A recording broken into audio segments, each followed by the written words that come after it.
जय हिंद दोस्तों, स्वागत है आपका इस वीडियो में। तो दोस्तों, यूपी पुलिस कांस्टेबल के एग्जाम के लिए यहाँ पर मैं लेकर आया हूँ आपके लिए मुंशी प्रेमचंद की सभी रचनाएं। तो दोस्तों, यूपी पुलिस कांस्टेबल एग्जाम जो अभी हाल ही में कैंसिल हुआ था, उसमें भी मुंशी प्रेमचंद की एक रचना पूछी गई थी। तो एग्जाम के पॉइंट ऑफ व्यू से मुंशी प्रेमचंद की रचनाएं बहुत ही महत्वपूर्ण है। तो आइए वीडियो को शुरू करते हैं। तो देखिए, सबसे पहले यहाँ पर बात करते हैं मुंशी प्रेमचंद का जन्म कब हुआ था। तो देखिए, मुंशी प्रेमचंद का जो जन्म हुआ था वो 31 जुलाई सन 1880 ईस्वी में हुआ था। और कहाँ पर हुआ था इनका जन्म? इनका जन्म हुआ था लम्ही। ये एक वाराणसी में जगह पड़ती है, लम्ही। वाराणसी के लम्ही में मुंशी प्रेमचंद का जन्म हुआ था 31 जुलाई 1880 में। ठीक है, तो ये मोटा मोटी बात आपको इनके जन्म के बारे में याद रखनी है। उसके बाद यहाँ पर इसका उपनाम पूछा जाता है। तो मुंशी प्रेमचंद का अन्य नाम क्या था, उनका मूल नाम भी यहाँ पर आपसे पूछा जाता था। तो मूल नाम उनका हो जाता है यहाँ पर धनपत राय। ठीक है, तो ये भी आपको ध्यान रखना है। मुंशी प्रेमचंद का उपनाम पूछ ले या फिर मूल नाम पूछ ले या बचपन का नाम पूछ ले, तो इनका मूल नाम जो था वो धनपत राय था। ठीक है, तो ये बात आपको ध्यान रखनी है। उसके बाद एक प्रश्न और यहाँ पर पूछा जाता है कि मुंशी प्रेमचंद जी जो थे ये किस काल के लेखक थे। तो देखिए, मुंशी प्रेमचंद जी जो है ये आधुनिक काल के ही लेखक है। ठीक है, यहाँ पर मैंने लिख भी दिया है, इसको आप देख लीजिएगा। ये आधुनिक काल के ही लेखक है। ठीक है, उसके बाद यहाँ पर बात करते हैं इनके उपन्यास के बारे में। तो देखिए, मैंने यहाँ पर इनका उपन्यास, कहानियां और नाटक, इनके बारे में यहाँ पर अलग अलग डिस्क्राइब करके लिख रखा है। तो एक एक करके चलिए सभी को समझते हैं। तो देखिए, इनके उपन्यास के बारे में अगर आपसे बात करें तो उपन्यास कौन कौन से थे इनके। तो देखिए, इनका एक उपन्यास है गोदान, जो कि काफी फेमस है, काफी प्रसिद्ध है। वैसे तो इनकी सभी रचनाएं बहुत फेमस है और बहुत सारी रचनाएं इन्होंने लिख रखी है भाई साहब। तो जो मैन है वो आपको याद रखनी है। तो देखिए, गोदान मुंशी प्रेमचंद का ही उपन्यास है। मंगलसूत्र ये भी मुंशी प्रेमचंद का उपन्यास है। फिर यहाँ पर है गबन, गबन भी इन्हीं का ही देखिए उपन्यास है। एक हो जाएगा यहाँ पर प्रतिज्ञा, प्रतिज्ञा भी इन्हीं का ही है। उसके बाद हो जाएगा यहाँ पर सेवा सदन, सेवा सदन भी मुंशी प्रेमचंद का उपन्यास है। उसके बाद यहाँ पर निर्मला, निर्मला भी देख लीजिए इन्हीं का उपन्यास है। उसके बाद यहाँ पर प्रेमाश्रम, प्रेमाश्रम भी एक उपन्यास है इन्हीं का ही। उसके बाद यहाँ पर वरदान, वरदान भी इन्हीं का उपन्यास है। कायाकल्प, कायाकल्प भी इन्हीं का ही उपन्यास है। उसके बाद यहाँ पर कर्म भूमि, कर्म भूमि भी इन्हीं का ही उपन्यास है। और रंगभूमि, रंगभूमि भी इन्हीं का ही उपन्यास है। तो एक बार फिर से मैं आपको रिवाइज कराता हूँ। गोदान प्रेमचंद का ही उपन्यास है। मंगलसूत्र, गबन, प्रतिज्ञा, सेवा सदन, निर्मला, प्रेमाश्रम, वरदान, कायाकल्प, कर्मभूमि और रंगभूमि, ये सभी इनके उपन्यास है। उसके बाद यहाँ पर बात करते हैं इनकी कहानियों की। तो देखिए, यहाँ पर कहानी इनकी कौन कौन सी है, तो कहानियों को भी देख लेते हैं। तो देखिए, मानसरोवर, मानसरोवर मुंशी प्रेमचंद के द्वारा ही लिखी गई एक कहानी है। और ये मानसरोवर अगर किसी ने यूपी पुलिस कांस्टेबल का एग्जाम अभी 18 फरवरी को दिया होगा तो उसको मालूम होगा कि ये प्रश्न कहाँ पर आया था। ठीक है, तो आपका जो एग्जाम कैंसिल हुआ है ना, उसमें यहाँ पर ये प्रश्न पूछा गया था। ठीक है, तो मानसरोवर मुंशी प्रेमचंद की कहानी है। पूस की रात ये भी इन्हीं की कहानी है। पूस की रात मुंशी प्रेमचंद की ही कहानी है। उसके बाद यहाँ पर ईदगाह, ईदगाह भी इन्हीं की कहानी है।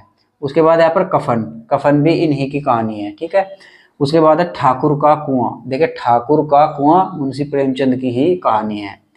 शतरंज के खिलाड़ी, इन्होंने एक और कहानी लिखी है यहाँ पर, शतरंज के खिलाड़ी। ठीक है, तो ये भी ध्यान रखना है, शतरंज के खिलाड़ी।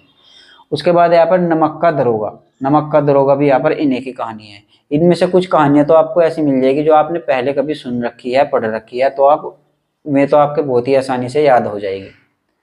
उसके बाद यहाँ पर पंच परमेश्वर, पंच परमेश्वर भी इन्हीं के द्वारा लिखी गई कहानी है।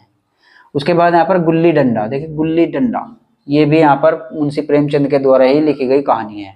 ठीक है, उसके बाद यहाँ पर परीक्षा और कफन, परीक्षा और कफन, देखिए कफन मैंने 2 बार लिख दिया यहाँ पर, तो कोई बात नहीं। परीक्षा भी इन्हीं की कहानी है और कफन भी इन्हीं की कहानी है। ठीक है, उसके बाद यहाँ पर बूढ़ी काकी, बूढ़ी काकी भी इनकी एक कहानी है जो कि प्रेमचंद के द्वारा ही लिखी गई है। उसके बाद यहाँ पर बड़े भाई साहब, बड़े भाई साहब भी इन्हीं की एक कहानी है। उसके बाद यहाँ पर सुजान भगत, तो देखिए सुजान भगत ये भी इन्हीं की एक कहानी है।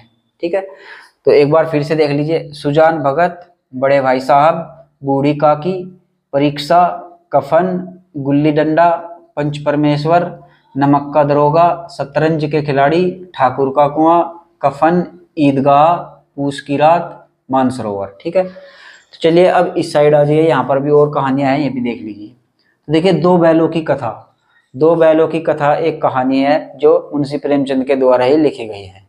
उसके बाद यहाँ पर बलिदान, बलिदान भी इन्होंने यहाँ पर कहानी लिखी है, बलिदान को भी। उसके बाद यहाँ पर हार की जीत, हार की जीत भी एक कहानी है जो कि प्रेमचंद की है। फिर उसके बाद यहाँ पर सवा शेर गेहूं, सवा शेर गेहूं ये भी इन्हीं की कहानी है।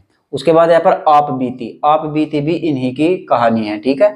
आप बीती, आप बीती किसे कहते हैं ना, जो अपने आप पर बीती हुई हो उसको आप बीती बोलते हैं, ठीक है। उसके बाद यहाँ पर इस्तीफा, इस्तीफा भी एक कहानी है मुंशी प्रेमचंद की।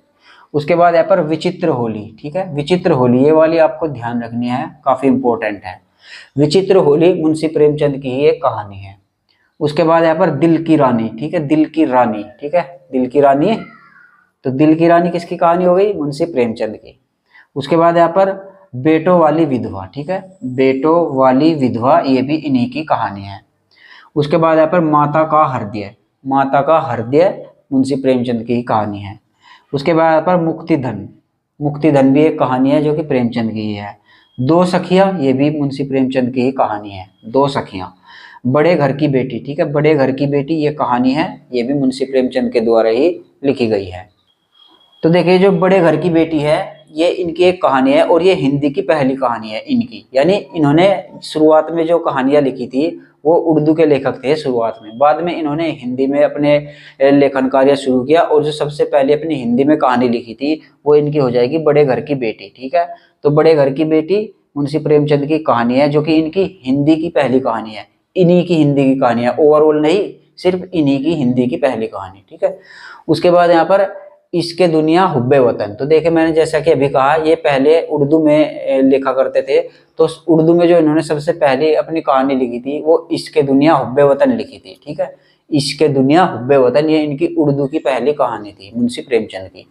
उसके बाद यहाँ पर सोजे वतन, तो देखिए सोजे वतन ये भी इन्हीं की कहानी है, ये भी उर्दू में ही थी, ठीक है। सोजे वतन ये अंग्रेजों के खिलाफ इन्होंने यहाँ पर लिखा था देशभक्ति के लिए, ठीक है।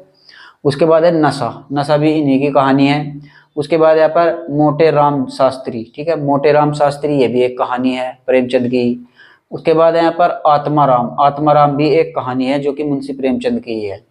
उसके बाद यहाँ पर सोत, ठीक है, सोत, सोत किसको बोलते हैं, जब किसी पुरुष की शादी हुई रहती है और अपनी स्त्री को छोड़कर किसी दूसरी स्त्री के पीछे पड़ जाता है ना, तो वो पहली स्त्री की दूसरी वाली स्त्री सोत हो जाती है, ठीक है, मेरी शोक या सोत ऐसे कह देती है, ठीक है। तो इस तरीके से आप ध्यान रख लीजिए। तो सोत भी इन्हीं की कहानी है। अब देखिए यहाँ पर 3 मैंने रचनाएं लिखी है, ये लाल कलर से लिखी है। तो देखिए ये संग्राम है, ये इनकी कहानी भी नहीं है, उपन्यास भी नहीं है, ये मुंशी प्रेमचंद का नाटक है, ठीक है। तो ये संग्राम क्या हो गया, एक नाटक हो गया जो कि मुंशी प्रेमचंद के द्वारा ही लिखा गया है। उसके बाद यहाँ पर करबला, करबला भी एक नाटक ही है जो प्रेमचंद के द्वारा लिखा गया है, ठीक है। उसके बाद यहाँ पर प्रेम की वेदी, प्रेम की वेदी भी एक नाटक ही है जो कि मुंशी प्रेमचंद के द्वारा ही लिखा गया है, ठीक है।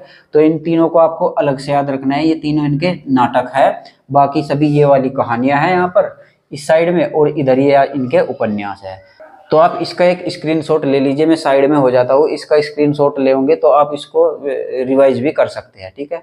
तो उम्मीद करता हूँ आज का ये वीडियो आपको पसंद आएगा। वीडियो पसंद आया तो इसको लाइक और शेयर कर दीजिएगा और चैनल को भी सब्सक्राइब कर लीजिएगा। इस वीडियो में बस इतने ही, मिलते हैं अपने अगले वीडियो में, तब तक के लिए जय हिंद।